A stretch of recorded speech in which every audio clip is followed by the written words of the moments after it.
Hey guys, अगर आपको Russia में आईटी जॉब्स पाने के लिए असिस्टेंस चाहिए या फिर इंडीवर्ल्ड के साथ टाई अप किए हुए रशियन यूनिवर्सिटीज में एडमिशन चाहिए तो आप मुझे व्हाट्सएप, टेलीग्राम या फिर कॉल कर सकते हैं इस नंबर पे। इसके बारे में डिटेल में जानने के लिए आप नीचे डिस्क्रिप्शन में दिए गए 2 यूट्यूब लिंक्स को क्लिक कर सकते हैं। हे फ्रेंड्स, इंडिया एंटरटेनमेंट के नए वीडियो में आपका स्वागत है। मैं हूं प्रीति। तो आज के वीडियो में हम देखेंगे कि काम ऐसे करो कि तुम्हारे दुश्मन भी मजबूर हो जाए ये कहने को। अब बात ये है कि इंडिया से जलने वाले तो बहुत है जो हर बात पर इंडिया को पोक करते रहते हैं। अब जाने अनजाने बात तो तुम इंडिया की ही करते हो और बात उसी की होती है जिसकी कोई बात होती है। तो जैसा कि इंडिया और इंडिया की फॉरेन पॉलिसी जो है वो अभी काफी चर्चे में है। दूसरे कंट्रीज के लोग भी इसकी बातें कर रहे हैं कि इंडिया एक इंडिपेंडेंट फॉरेन पॉलिसी अपनाता है और ये अभी बहुत अच्छे से रशिया और वेस्ट को हैंडल कर रहा है। तो रशिया यूक्रेन वॉर को लेकर इंडिया पर बहुत प्रेशर थी। बहुत सी कंट्रीज इंडिया को बुरा भला कह रही थी। यहाँ तक कि यूएसए के प्रेसिडेंट ने ये भी कह दिया था कि इंडिया अभी जो कर रहा है उसे अभी समझ में नहीं आएगा, लेकिन कुछ साल बीत जाएंगे, जब लोग हिस्ट्री देखेंगे तब जाकर इंडिया को समझ में आएगा कि उसने क्या किया। तब लोग इंडिया को बुरा भला कहेंगे, तब लोग इंडिया को गलत समझेंगे और कोई इंडिया की इज्जत नहीं करेगा। और वही दूसरी ओर जब यूरोप ने ऑस्ट्रेलिया से कहा भाई तुम इंडिया को कहो कि वो गलत कर रहा है और उसे कहो कि वो रशिया की निंदा करे, तो इसमें ऑस्ट्रेलिया ने साफ साफ इनकार कर दिया, ये कहते हुए कि गलत क्या है, इंडिया के भी कुछ नेशनल इंटरेस्ट है और वो वही तो कर रहे हैं, इसमें तो मैं उनका पूरा साथ देता हूँ। और फिर आते हैं हमारे पड़ोसी देश के former prime minister Imran Khan. तो ये वो शख्स है जो इंडिया की बुराई करते थकते नहीं। मुझे तो लगता है इनका ये रोज का स्केड्यूल है, 2 बार खाने के पहले और 2 बार खाने के बाद। लेकिन इनसे भी रोका नहीं गया इंडिया की तारीफ करने से। खुद ही देख लीजिए इन्होंने क्या कहा है। साथ वाला हमारा मुल्क है हिंदुस्तान। मैं आज हिंदुस्तान को दाद देता हूं। इन्होंने हमेशा आजाद फॉरेन पॉलिसी रखी। आज हिंदुस्तान उनके साथ मिला हुआ है, उनका अलायंस है। क्वाड के अंदर अमेरिका का अलायंस की हुई है और अपने आप को वो कहता है मैं न्यूट्रल हूं।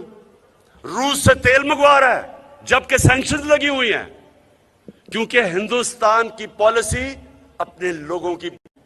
तो जैसा कि आपने वीडियो में देखा, इंडिया की फॉरेन पॉलिसी को लेकर पाकिस्तान के former prime minister Imran Khan का क्या कहना है। तो चलिए अब वीडियो में देख लेते हैं कि वेस्टर्न मीडियाज का इंडिया के फॉरेन पॉलिसी को लेकर क्या कहना है। तो चलिए शुरू करते हैं।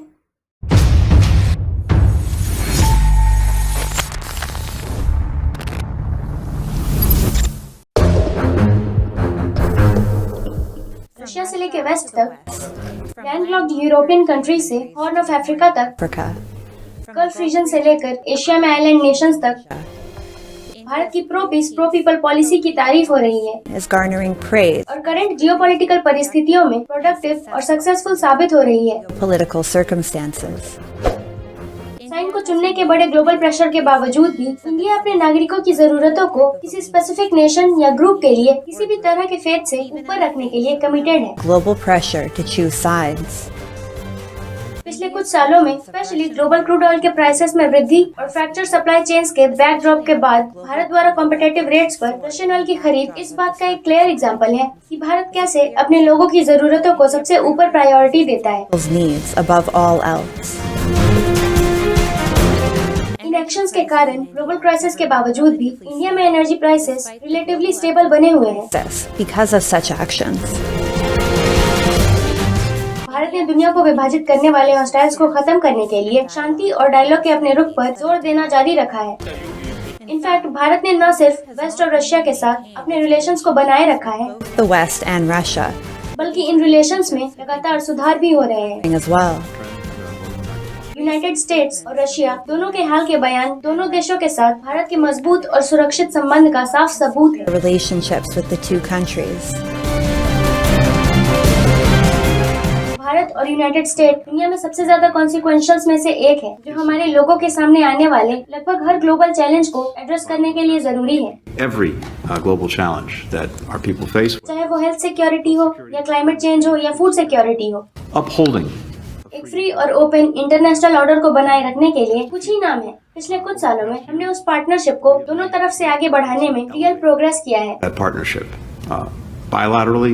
ये कई दशकों से बहुत क्लोज पार्टनरशिप द्वारा सपोर्ट किया गया है। relationship over many decades.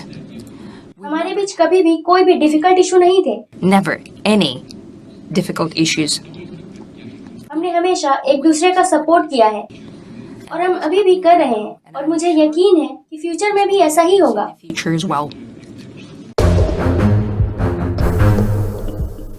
World diplomacy और कॉमर्स में मेजर फोर्सेस में से एक बन गया है। इसने कभी भी गलत एडवांटेज उठाने के लिए अपने पावर का यूज करने की कोशिश नहीं की है।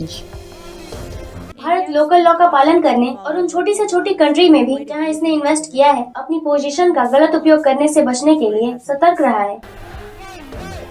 अपने एम्पायर की रक्षा करने के अलावा भारत ने कभी भी अपने ऑब्जेक्टिव्स और गोल्स को पाने के लिए किसी भी तरह के फोर्स का यूज नहीं किया है। भारत का सदियों पुराना अहिंसा या नॉन वायलेंस का सिद्धांत आज भी अपने फॉरेन पॉलिसी को गाइड करता है। Its foreign policy, even today. छोटी कंट्रीज ने हाल ही में अपने सबसे मुश्किल समय में भी भारत के प्रूवन हेल्प के लिए उसकी तारीफ की है। Trying times. कुछ ने तो ये भी कहा है कि भारत का कंटिन्यूअस सपोर्ट रहा है, जिसने उनके लोगों को कोविड क्राइसिस के दौरान सरवाइव करने में हेल्प किया है। यूनाइटेड नेशंस में मेक्सिको ने रशिया और यूक्रेन के बीच ब्रोकर पीस के लिए एक पैनल बनाने का प्रस्ताव रखा है और सजेस्ट किया है कि प्राइम मिनिस्टर मोदी जी को पैनल में शामिल किया जाए। Included on the panel. हम क्लोज फ्रेंड्स हैं, Close friends. हम स्ट्रेटेजिक पार्टनर्स हैं, हम एसोसिएटिव नहीं हैं। इसीलिए जब वो फॉरेन पॉलिसी के इंडिपेंडेंस की बात करते हैं तो वो सच है। आजादी का मतलब ये भी है कि जब कोई क्लोज फ्रेंड कुछ ऐसा करे जिससे हम सहमत नहीं हैं, Which we are not comfortable with. तो आप जेंटल रहें और पोलाइटली और रिस्पेक्टफुली इसे पॉइंट आउट कीजिए। ऑब्जर्वर्स ने नोट किया है कि प्राइम मिनिस्टर मोदी जी द्वारा सजेस्टेड मीटिंग मेनली पावर और डायलॉग और डिप्लोमेसी से पहले भारत के लोगों के लंबे समय से चले आ रहे व्यूज से मोटिवेटेड था। Dialogue and diplomacy. भारत का पहला ऑब्जेक्टिव अपनी इकोनॉमी और अपने लोगों के जीने के तरीके में सुधार करना है, People. जो ग्लोबल पॉपुलेशन का 1/6 हिस्सा है। दूसरी कंट्री और ग्रुपिंग्स के साथ भारत के लगभग सभी डिस्कशंस में ट्रेड एग्रीमेंट्स और हेल्थ और क्लाइमेट का मुद्दा हावी रहा है। Relations with other countries and groupings. और जैसा कि इंडिया बाद में G20 प्रेसिडेंसी से डील करने के लिए तैयार करता है, इस साल ऑब्जर्वर्स का अनुमान है कि ये टॉपिक भारत के एजेंडे में सबसे आगे रहेगा। His agenda. भारत की लगातार डिप्लोमेटिक पोजीशन ने दूसरी कंट्रीज को भी दिल्ली के लाइन को खींचने और सेम व्यू को अपनाने के लिए मोटिवेट किया है। Similar approaches. दुनिया भर में भारत के लिए सम्मान बढ़ता जा रहा है, Needs to grow. क्योंकि भारत सभी के लिए फ्रेंडशिप की नीति रखता है और किसी के लिए भी बुरी नीति नहीं रखता है Time. और मानवता का सपोर्ट करता है।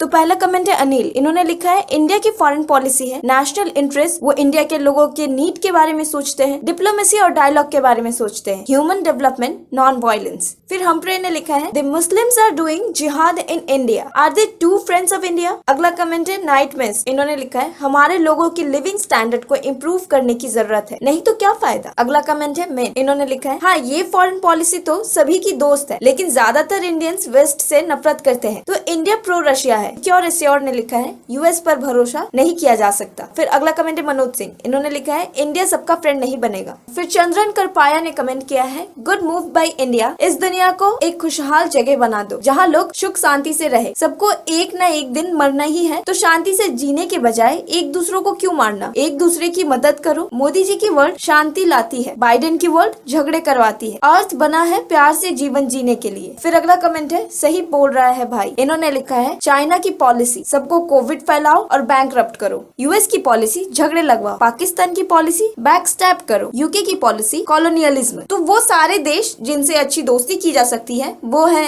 Number 1 India, number 2 Russia, number 3 Israel, number 4 Japan, number 5 UAE, number 6 Australia and number 7 France. फिर आर्थर नीलकॉर्न ने लिखा है फ्रेंड टू नन। फिर अगला कमेंट है विश्वा। इन्होंने लिखा है वेस्ट से दोस्ती ना करने में ही भलाई है। इनके रिप्लाई में आर्थर लिंकॉइन ने लिखा है मुझे नहीं लगता हमें यूएन सिक्योरिटी में इंडिया चाहिए। इंडिया ने अपना साइड चूज कर लिया है, इसने रशिया को चुना है। बेचारा इंडिया, अपने खुद के चाइना के साथ चल रहे मसलों को पहले सुलझाओ। फिर अगला कमेंट है वैष्णवी अभिनव। इन्होंने लिखा है तुम लोग नेहरू के नॉन अलाइंड मूवमेंट को नजरअंदाज करते हुए इंडिया की फॉरेन पॉलिसी के बारे में लेक्चर दे रहे हो। वो इन पायोनियर्स में से एक थे। फिर विश्वनाथ मोहन पात्रा ने लिखा है, इतने सालों बाद इंडिया को अब जाकर दुनिया में सम्मान मिला है, वेरी प्राउड। फिर अगला कमेंट है फ्रीडम। इन्होंने लिखा है, इंडिया अमेरिका की तुलना में गरीब हो सकता है, लेकिन इंडिया में लोगों के पास विजडम और नॉलेज है जो समय के साथ बढ़ेगा, जो दुनिया में सभी की मदद करेगा। जो इंडिया का भरोसेमंद दोस्त बना रहेगा उसे याद रखा जाएगा। जिसने पीछे से वार किया है उसे भी याद रखा जाएगा कि उस पर कभी भरोसा नहीं करना है। फिर काशना ने लिखा है, इंडिया भी जानता है कि वेस्ट उन देशों को नष्ट करना चाहता है जो वेस्ट को आगे चलकर टक्कर देगा। फिर लियोज रूल ने लिखा है, ईस्ट यूक्रेन के लोगों के खिलाफ यूक्रेन के 8 वर्षों के अत्याचारों के साथ मुझे ये देखकर बहुत खुशी हो रही है कि इंडिया वेस्टर्न नेशंस के स्वार्थों के आगे नहीं झुक रहा है, क्योंकि वो केवल रशिया से ऑयल को कंट्रोल करना चाहते हैं। उन्हें किसी की परवाह नहीं है, उन्हें वहाँ रहने वाले लोगों की भी परवाह नहीं है। फिर प्रगतेश्वरा एमआर ने लिखा है, वेस्ट के विपरीत इंडिया न्यूट्रल है और यूक्रेन के वॉर को रोकने में इनकरेज भी कर रहा है और किसी का साइड भी नहीं ले रहा है। वहीं वेस्ट साइड तो ले रहा है, साथ ही झगड़े को चिंगारी भी दे रहा है। This is where India stands tallest. फिर अगला कमेंट है GTN। इन्होंने लिखा है, चलो देखते हैं इंडिया लॉन्ग टर्म में पार्टनर बना रहता है या नहीं।